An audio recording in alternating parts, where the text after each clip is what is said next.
사도행전 17장 29절 말씀을 같이 보시겠습니다. 이와 같이 하나님의 소생이 되었은즉 하나님을 금이나 은이나 돌에다 사람의 기술과 고안으로 새긴 것들과 같이 여길 것이 아니니라. 아멘. 이런 일이 옛날에 있었습니다. 1994년도에 어떤 산부인과에서 애가 바뀌는 사고가 났어요. 한 집은 부부가 서울대 출신이고 한 집은 부부가 초등학교밖에 졸업을 못한 판자촌에 사는 부부인데 이 두 집의 아이가 병원에서 바뀐 겁니다. 드라마 같은 일이 병원의 실수로 진짜 일어난 거예요. 아이가 바뀌었다는 거는 상상도 못하고 두 집은 각각 신생아를 데리고 가서 이제 열심히 키운 겁니다.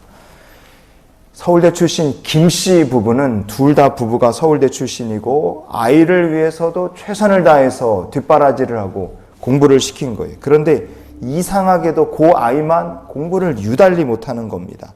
언제나 성적은 밑바닥이에요. 부부가 서로 이해가 안 되는 거예요. 왜냐? 자기 둘 다 언제나 반에서 1등을 놓친 적이 없고 다른 자녀들도 다 공부를 잘했어요. 근데 딱 그 아이만 유달리 공부를 못한 겁니다. 애가 바뀌었으니 당연한 거죠. 근데 부부는 몰랐습니다. 반대로 판자촌 집에 가서 이제 가난한 집 아들로 살게 된 아이, 이씨 부부의 아들이 된 아이는 어떻게 됐느냐? 그 아이는 어려서부터 공부에 특출난 재능을 보이는 거예요. 부모는 둘 다 초등학교밖에 졸업을 못했고 집이 가난하니 뭐 학원이나 공부 과외를 해줄 뒷바라지도 제대로 못 해줬습니다. 그런데도 그 아이는 신기하게도 어려서부터 공부를 잘했고 중고등학교 내내 전교 1등을 놓치지 않고 심지어 모의고사 같은 거 보면 전국 상위권에 최상위권에 항상 유지를 하는 겁니다. 그리고 나중에 서울대 합격하면서 집안의 유일한 희망이 됐어요. 그런데 그렇게 엇갈린 운명을 가지고 산 두 아이가 20년 만에 이 두 사람이 병원에서 실수로 운명이 뒤바뀌었다는 게 나중에 알려진 겁니다. 이게 94년도에 그래서 기사에 난 내용이에요. 여러분 우리가 정말 이게 극단적인 내용이지만 이런 걸 보면서 우리가 뭘 알 수 있느냐? 상황이 아무리 극과 극으로 바뀌었다 할지라도 부모에게 물려받은 유전, 재능이라는 것은요 언젠가 드러난다는 걸 우리가 여기서 볼 수 있습니다. 여러분 우리가 부모에게 물려받은 게 때가 되면 드러나게 돼 있어요. 콩을 심으면 콩이 나고 팥을 심으면 팥이 나게 돼 있다 이거예요. 이것이 사람에게만 물질적인 세계에만 이것이 적용되느냐? 아닙니다. 영적인 세계에도 동일한 역사가 적용이 됩니다. 요한 1서 3장 10절 말씀을 같이 보시겠습니다. 이러므로 하나님의 자녀들과 마귀의 자녀들이 드러나나니 무릇 의를 행하지 아니하는 자나 또는 그 형제를 사랑하지 아니하는 자는 하나님께 속하지 아니하니라. 아멘. 세상에는 하나님의 자녀들, 하나님의 소생된 사람들이 있고 마귀의 자녀들도 있다고 성경은 말씀을 합니다. 겉모습은 똑같은 사람일지 몰라요. 하지만 하나님의 자녀들과 마귀의 자녀들은 차이가 납니다. 어디서 차이가 나느냐? 행실과 태도에서 차이가 나는 거예요. 물려받은 것이 다르고 보고 배운 것이 다르기 때문에 그렇습니다. 그래서 마귀의 자녀들은 마귀를 본받고 살고 마귀로부터 악한 것을 물려받았으니 행실이 다르죠. 의를 행하지 않습니다. 형제 사랑하지 않고요. 하나님께 속하는 것을 거부합니다. 경고를 받아도 동생을 때려 죽인 가인과 같이 살아요. 그래서 요한일서 3장의 12절 말씀에 보면 거기 가인에 대한 얘기가 나오는 겁니다. 마귀의 자녀들은 가인과 같이 살아요. 그런데 하나님의 자녀들, 하나님의 소생된 자들은 어떻게 사느냐? 어떤 환난과 시험을 만나도 하나님의 자녀답게 살려고 몸부림을 칩니다. 의를 행하려고 애를 쓰고 형제를 사랑하며 살려고 노력하고 하나님께 속한 삶을 살려고 몸부림을 치는 거예요. 여러분 우리는 원래 죄로 인해서 하나님의 원수 대적이었던 존재예요. 마귀의 자녀 노릇하던 사람들입니다.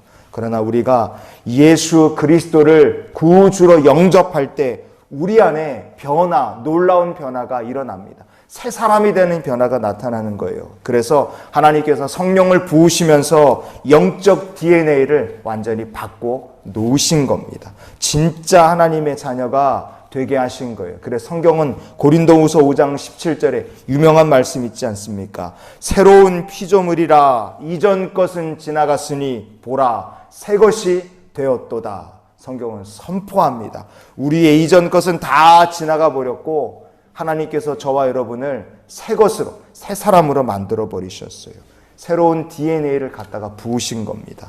그래서 우리가 어떻게 살면 됩니까? 가인처럼 사는 것이 아니죠. 우상 숭배하며 사는 건 아닙니다. 오늘 성경 말씀은 하나님을 금이나 은이나 돌에다 사람의 기술과 고안으로 새긴 것들과 같이 여길 것이 아니니라 이렇게 말씀합니다. 오늘 본문이 말씀하시는 것처럼 은금 가지고 아니면 돌 가지고 사람이 기술로 새겨놓고 디자인을 고안을 해서 만들어낸 우상 그런 것들을 섬기는 것이 아니라 버리며 사는 것이 그게 바로 하나님의 소생된 사람들이 살아가야 될 방법입니다. 어떻게 이렇게 사는 게 가능하냐 이거예요. 그건 가능합니다. 왜냐? 새 것이 되고 그렇게 살 수 있는 능력을 하나님께서 저 여러분의 심령 가운데 집어넣어 주셨기 때문에 그렇습니다. 아주 특별한 것을 우리가 이식받았기 때문에 그래요. 그것을 주님이 이렇게 말씀하셨어요.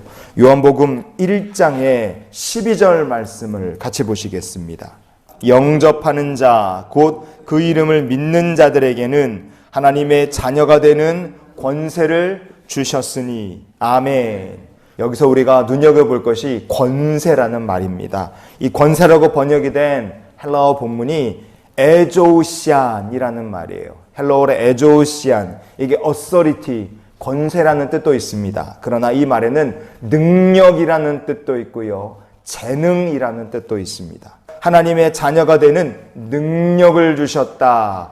재능을 주셨다. 이렇게도 우리가 이 말씀을 읽어볼 수 있습니다. 이게 무슨 뜻이겠습니까? 콩을 심은데 콩이 나고 팥을 심은데 팥이 난다는 말처럼 판자촌에서 성장을 했어도 부모에게 물려받은 공부자라는 DNA가 발현되는 것과 똑같다 이겁니다. 성도의 믿음이라는 것은 하나님께서 예수를 구주로 영접할 때 믿음의 사람으로 하나님의 자녀로 살 수 있는 능력과 권세, 재능을 하나님께서 우리 안에 쑥 집어넣어 주신 거예요. 그래서 어떠한 상황, 고난 중에서도 우리가 하나님 아버지, 우상이 아니라 하나님만 믿는다면, 하나님만 바란다면 우리 안에 넣어주신 새 사람의 DNA가 꽃을 피게 되어 있습니다. 여러분, 그래서 안에서 그렇지 믿음으로 살려고 애를 쓰면 믿음으로 사라지는 줄 믿으시기를 바랍니다. 우리가 안에서 그렇죠. 기도를 하면 기도의 능력이 주님께서 하시는 것보다 더 큰 일들도 우리가 기도를 통해 할 수 있고 이루어지게 될 줄 믿습니다. 그것은 하나님께서 예수를 구주로 영접한 이들에게 하나님의 자녀가 되는 권세, 하나님의 자녀로서 물려받은 영적 재능과 능력을 우리 안에 새 사람으로 이식해 주셨기 때문에 그렇습니다. 그래서 우리가 할 것이 무엇이냐? 오늘부터 할 것은 우상을 버리고 하나님 한 분만 섬기며 사는 것인 줄 믿습니다. 오늘부터 성도가 할 것은 믿음으로 살아보는 거예요. 기도하며 살아보는 겁니다. 전도하며 살아보는 거예요. 예수도 알기를 소망하며 오늘을 살아갈 때 하나님께서 우리의 삶에 영광을 나타내시고 복을 더하여 주실 줄 믿습니다. 그래서 우리가 이런 기도로 오늘 하루를 하나님의 소생으로 살아갔으면 좋겠어요. 주님, 오늘도 하나님의 소생답게 우리가 믿음으로 살아가게 하여 주시옵소서. 내 삶이 복될 수 있느냐? 예스입니다. 내 삶의 영광과 축복이 나타날 것이냐? 당연히 예스입니다. 왜냐? 그것은 걱정할 일이 아니에요. 이유는 간단하죠. 우리가 하나님의 소생이고 우리 안에 하나님께서 영적인 권세와 축복의 DNA를 하나님께서 우리 안에 집어넣어 주셨기 때문에 그렇습니다. 오늘도 우리를 새 사람으로 만드시고 하나님의 소생으로 삼으신 주님과 함께 동행하는 귀한 날이 되시기를 예수님의 이름으로 축원을 드립니다.